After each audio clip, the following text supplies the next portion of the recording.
Hi everyone, I'm Kate from Fluent in 3 Months. I'm a content creator there, and today I am interviewing Rodylyn. She is in our Add1Challenge, and her progress has just been really amazing, so I wanted to talk to her about that. So, hi Rodylyn, thanks for joining me today. Hi, thanks for having me. So, first thing I wanted to ask was, how did you find out about the Add1Challenge? It's actually was part of Benny's Fluent in 3 Months newsletters. So somewhere along the line, there was a promotional email, and it said, "Oh, try the new Add1Challenge." I think it was part of his Black Friday deal last year, and it was a language bundle, and I do like using stuff from Benny, and so it came in that big bundle. It came with a code, like a discount code. So I bought the package, got the discount code, and then I then pulled the trigger and joined Add1Challenge, not having no real idea what I was getting into, Yeah. really. And Benny, I agree with that. Like anytime I hear about something Benny's promoting, then I'm always intrigued because Benny knows all the latest ways to learn languages. So it's really exciting when he finds something new. Yeah, yeah. Um, so what language did you decide to do for the Add1Challenge? So for this challenge, I chose to speak Nihongo, Japanese. Awesome. Yeah, I know. I know that, but I want to tell everyone else out there because we are both learning Japanese for the Add1Challenge. We're in Hmm. the same study group and we study together, so it's Yeah. awesome. So, how did you choose to learn Japanese? Like, what inspired you to learn Japanese? Um, I think I've always been fascinated by the Japanese culture. I did take one of those continuing education courses for adult learners. I think like 8 years ago, and it was like kind of an elective thing. I had fun with it. I'm a huge fan of anime and manga. I grew up watching Sailor Moon, so that show is actually a really huge inspiration for me. And it's always been in the back of my mind, and it's only really when I finally got to visit Japan last year that I realized, oh, I can read all of the stuff. I can read all of the alphabets that they use in the country, but I had no idea what I was reading. So I could say things, but I had no comprehension whatsoever. So I thought, okay, no, I really, really want to learn the language and not just passively on an app and trying to just kind of figure it out on anime. I really wanted to give it an effort this time. Yeah, Yeah. I totally agree with that. We've talked about that before too, where it's funny because Sailor Moon is such a big inspiration for both of us to start learning Japanese, and I think it's interesting how many people get inspired by anime in America to learn. Hmm. Really, like once they experience the culture, they get even more interested. They really want to get that passion to start learning. So that's Hmm. awesome. Hmm. So before you started Ad1, what would you say your skill level was? Like you said, you could say a few things. What kind of things could you say? I think it was your basic phrases. Hi, my name is. Uh, I'm a Canadian, and maybe just simple vocab. So, like, I knew what a cat was, so I knew what a dog was. Like, simple things you would find in a kid's book, but nowhere near past the introduction level. Um, I knew before the Add1Challenge all of the kana, so the alphabet that they use, the hiragana or the katakana, but nowhere near what I'm at now. But that's where I kind of started. It was very, very basic. So I think, yeah, my only background was the alphabet, really, and a very, very two-sentence introduction. So there's not very much to go with. Yeah. Yeah, sorry. Did no, did you find that knowing the kana going into the challenge was helpful or just like starting out? I'm curious about that. uh, it helped a lot, or at least I didn't have to think about relearning the kana so much because I had a textbook lying around and it was already in the kana. So I was like, okay, I'm not trying to learn a new alphabet before I actually start the grammar or something to that effect. If I mean, I think my katakana was probably the weakest and my hiragana was the strongest. So I would always end up having to still look up the katakana or the alphabet they use for borrowing from different languages.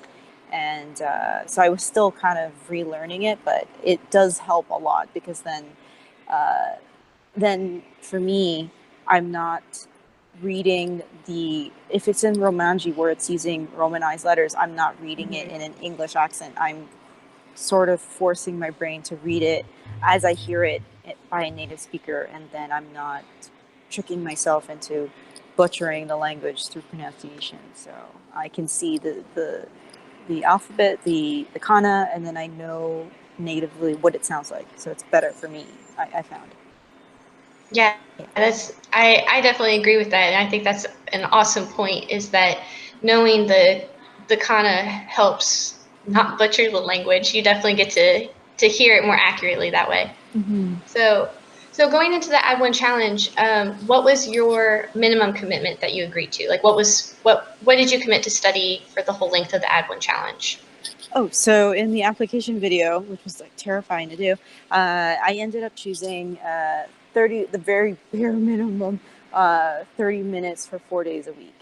And I guess if it leads up to it, what I ended up doing was actually a minimum of an hour or more every day, with maybe taking a break once a week, every so often, if I felt like it. But I was really, really gung ho about it in the beginning, so I ended up doing more than my minimum. Awesome. Yeah, it gets addicting, doesn't it? You start seeing the progress roll, and then you're like, I want to know more. Yeah, exactly. Yeah. So, so you said about how you ended up studying more, but if you failed to meet your goal, did you have any consequences for yourself? Like, oh, if I don't meet my goal, then I don't get my Starbucks coffee today, or anything like that. Um, I actually, I think, I think I ended up in my video saying if I didn't meet my requirement, I just had to double up, and then I probably wouldn't get that. Yeah, probably not that pizza, or I wouldn't go out on Friday or something. I would just not treat myself. Um, but I think because of that kind of little small mental, if I fail, I don't get the food, then I was really motivated to keep going. Yeah, that's so true. My consequence was I wasn't going to allow myself to watch my favorite TV show. So that's what I did, and it was very effective. Yeah. So what are some of the things you feel like you did during the Add1Challenge that really worked for you to help you learn the language? Like what tips and tricks did you pick up that helped keep you moving forward and learning? Oh, okay. Actually, it's kind of funny because we're in this Slack kind of group, and I actually had a bunch of other non-Japanese learners ask me the same kind of questions. And to be very honest, it was all tips and tricks that Benny would say in all of his emails in his Fluent in 3 months. So it was the biggest tip for me, at least for Japanese, was know the kana. So regardless of whether I actually understood what I was reading, the fact that I could read it was a big one, and full immersion. And full immersion being thinking and doing and being in the language uh, from from the time you wake up to the minute you go to bed.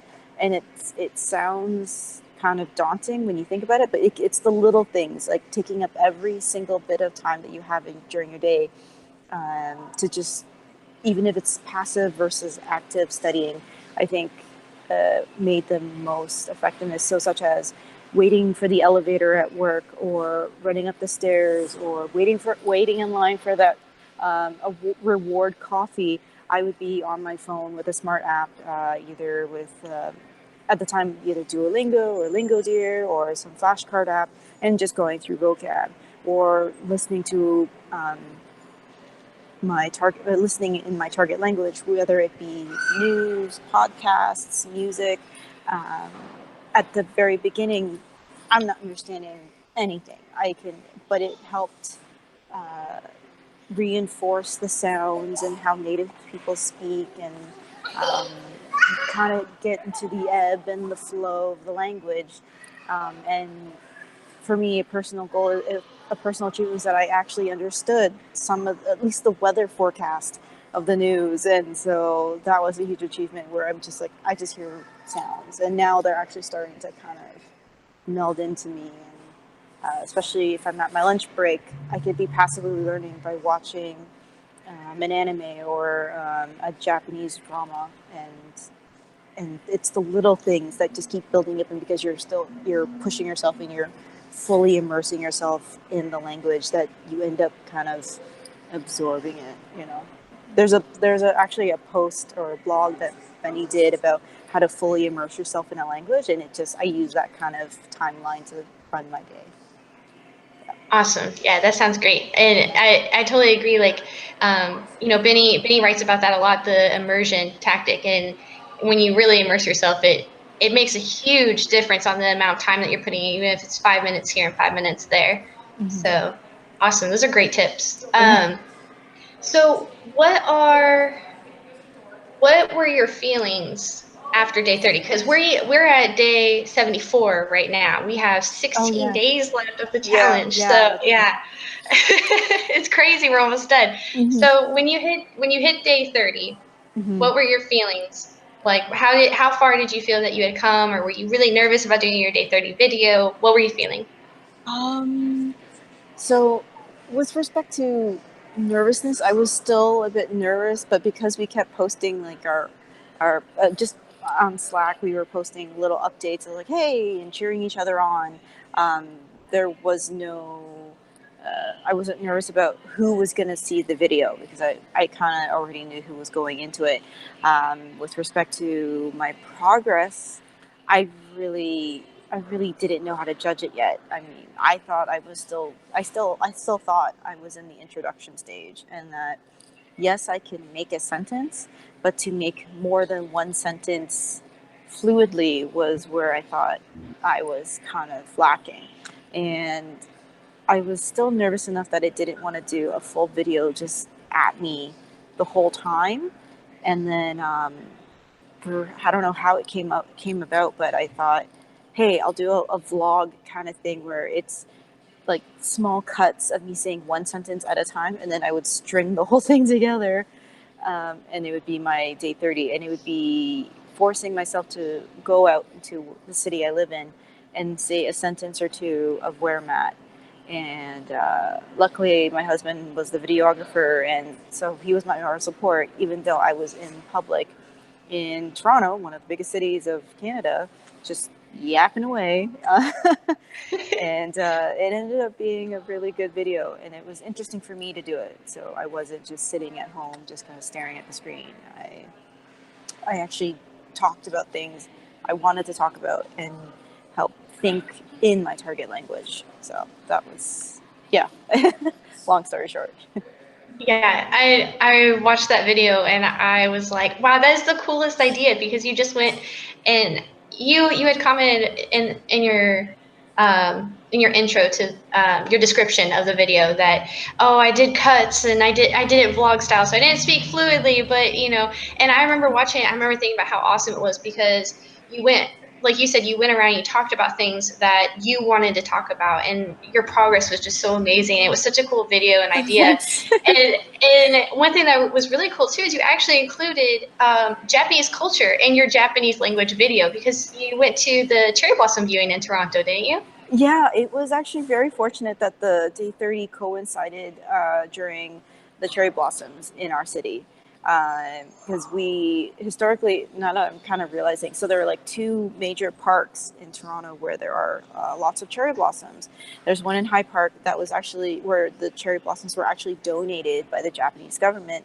And then there's the second park where I had filmed it. I don't know where they came from, but they are from Japan. And we were lucky enough that when I decided to do the video, the cherry blossoms were going, and it was obviously a big turnout, and it really did force me to speak in public, but still actually bring in the Japanese culture, so it was just a really, really great happenstance and coincidence, and I was very happy that happened. Yeah, it was really awesome. So, okay, so now, like I said, we're at day 74. So our day 60 video just passed. And what did you feel like when you hit day 60, 30 days later? You've had 2 months of studying it. How did you feel? How far ahead you come in that time now? I guess in terms of confidence, I was more confident to speak. Whether or not I was more fluent, I was still kind of, I don't know if my vocab is all that complex, but I'm more confident to embrace my mistakes, which was a big thing in the Add1Challenge, was knowing um, to embrace the mistakes, make mistakes, because obviously otherwise then you are fluent, but you won't learn unless you're corrected.